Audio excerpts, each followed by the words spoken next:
E nós falamos do que o sonhador é criticado, julgado, traído, como José. E quem sonha precisa acreditar que é possível, precisa perseverar, precisa ser grato e fazer alianças. Nós começamos a falar ontem. Então eu quero continuar hoje. Por quê? Esse hora de fazer aliança, gente, é muito forte. Tem uma frase antiga que eu gostaria de falar, que é assim, ó, quanto mais aliados, melhor. Todo lugar que você for, pense nisso, seja intencional. O lugar que você for, faça aliança. Hoje em dia, o nome agora, o nome moderno é network. É você estar conectado. Por quê? Você nunca sabe o, o que aquela pessoa pode ser um elo entre você e alguma coisa importante. Então, seja sempre acessível, seja sempre uma pessoa pronta para fazer alianças. Agora, nós temos que tomar cuidado que tipo de aliança que a gente faz. Porque às vezes nós fazemos uma aliança e a pessoa, na verdade, não é uma pessoa aliançada. É uma pessoa que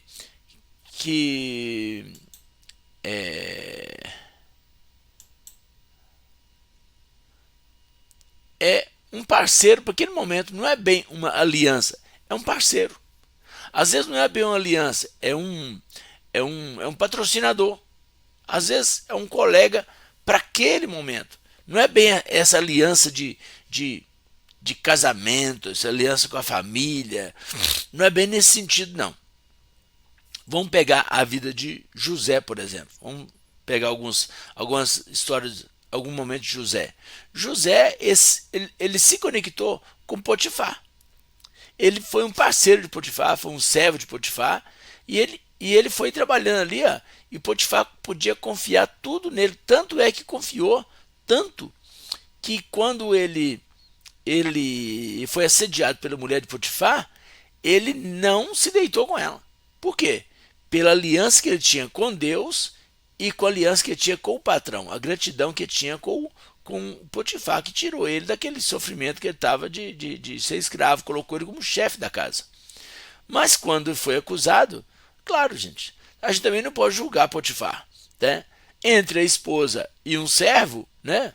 Ué, tem mais chance, tem mais chance, né? A probabilidade é que a esposa seja de confiança. Infelizmente, né? Naquele momento, Potifar estava errado. Infelizmente no sentido assim de casal, né? Claro que a gente está torcendo para José, que nós estamos lendo na Bíblia. Aí depois José vai para a cadeia. Ele faz uma conexão, ele faz uma ligação com quem? Com o chefe da cadeia. E se torna chefe da cadeia também. Até na cadeia ele é chefe. Aí foi passando o tempo, ele se conectou com o padeiro e com o copeiro. E aí veio a revelação. Ele não tem culpa se a revelação foi de que jeito. E ele revelou para o copeiro que em 3 dias ele voltaria para o palácio. E o padeiro revelou 3 dias depois ele morreria. É, azar do padeiro, né? Então, são conexões. E assim, a vida de José foi se desenvolvendo. Mesmo em meio a tribulações, as dificuldades, os desafios, ele sempre se conectou. Então, por exemplo, Daniel e os 3 jovens, né? Misael, Azarias e Ananias, conhecido também como Mesaque, Sadraque e Abidnego. Lá no livro de Daniel, quando eles são levados cativos para a Babilônia, a primeira conexão que Daniel fez foi com o eunuco. O eunuco falou: vocês têm que comer as iguarias do rei para vocês ficarem fortes, saudáveis. E ele falou que, se você puder me ajudar, deixa a gente comer só verdura e legume. Deixa a gente fora dessas iguarias do rei. Se a gente não ficar bonito, forte também, aí você faz o que você achar melhor.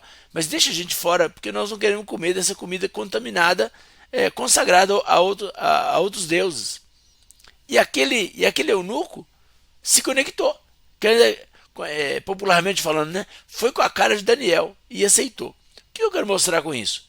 Para que a pessoa que sonha, ela precisa aprender isso. Nós temos que ensinar os nossos filhos todos os dias a se conectar com as pessoas. Eu sempre fui intencional nisso. Família acontece muito disso. Eu tenho uma família grande, então eu vejo isso acontecer demais. Quantas pessoas estão conectadas quantos sobrinhos, eu tenho mais de 50 sobrinhos e talvez, né, a segunda geração, né, meus sobrinhos netos, deve ter mais uma turma, uns 30 pelo menos. É, Aí eu percebo que alguns sobrinhos meus, esses são mais desligados, mais desconectados dos tios. Eu tenho sobrinhos que eu não vejo há, sei lá, há 10 anos, ou mais do que isso. Nem nos enterros do meu pai e da minha mãe, eles compareceram no horário que eu estava. Talvez eles estiveram lá, mas talvez no horário que eu não estava. Mas não estou aqui julgando, nem brigando nessa questão, não. Por quê? Porque também eu penso o seguinte: se não pôde estar na hora da vida, na hora que está no caixão, não vai resolver nada, a pessoa não vai ver mesmo. Então cada um sabe, porque alguns moram em outra cidade, outro estado, alguns com criança pequena, então, né, cada um sabe onde o calo aperta. Então a questão não é nem de crítica, não, é só um comentário. Tem tempos que eu não vejo. Mas eu sempre tentei fazer com que meus filhos se conectassem com os tios, dentro das possibilidades. Agora, depois da morte do meu pai e minha mãe, nós ficamos tão dispersos, né, eu e meus irmãos, que eu tenho irmãos que tem, sei lá, tem uns 5 ou 6 anos que eu não vejo. Então, infelizmente, as coisas acontecem. Veio a pandemia e potencializou essa situação. E a gente vai ficar mais velho. Imagina, eu sou o mais novo da turma. Nós somos 14. Eu sou o mais novo. Eu sou o menino da família. Imagina o resto. Para viajar, tá? Aí vem a pandemia. Então eu tenho essas dificuldades. Mas eu sempre ensinei meus meninos a se conectar. E nós sempre fizemos isso. O lugar que a gente chega, a gente trabalha intencionalmente. Não é com falsidade.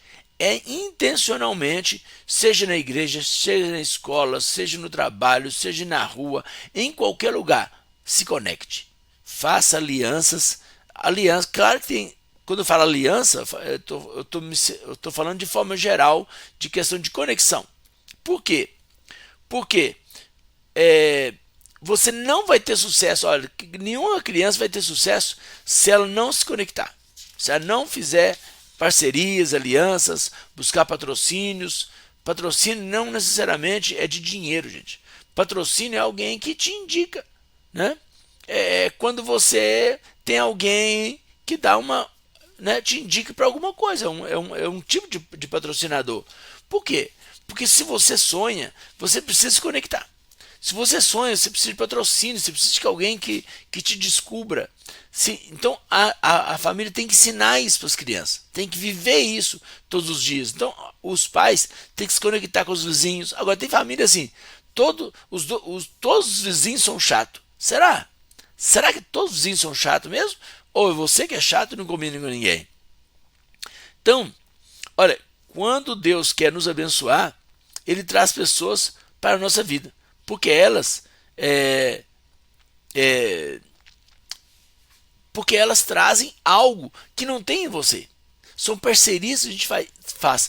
Quando a gente sonha, ó, quem sonha, a gente precisa saber isso. Quem sonha precisa entender. Se você não está compreendendo, você tem que buscar mais informações.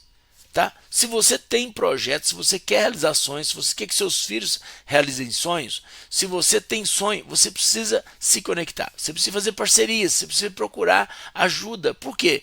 Tudo que você não tem, está em alguém.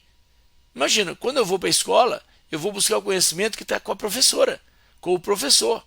Se eu não me conectar com ele, eu não consigo pegar dele o que eu preciso. Quando a pessoa vai para a igreja, ela precisa se conectar com o pregador, com quem está cantando, com quem está ministrando. Senão você não consegue pegar dele o que ele está passando. Quando você vai para uma empresa, você precisa pegar dos seus colegas como que é ali o ritmo de trabalho, senão você não vai se dar bem, você não vai conseguir desenvolver o seu trabalho. Ah, mas eu sou um bom profissional. Isso não basta. Nós vivemos num mundo globalizado, hoje é todo mundo conectado, as coisas mudaram, as profissões mudaram. E se você não souber fazer essa conexão, se você não aprender a superar algumas diferenças, algumas dificuldades, ficar com preconceito, ficar com muita coisa, aí você vai se isolar. E a Bíblia diz em Provérbios 18:1, quem se isola vai contra a sabedoria. Olha só, um exemplo bíblico.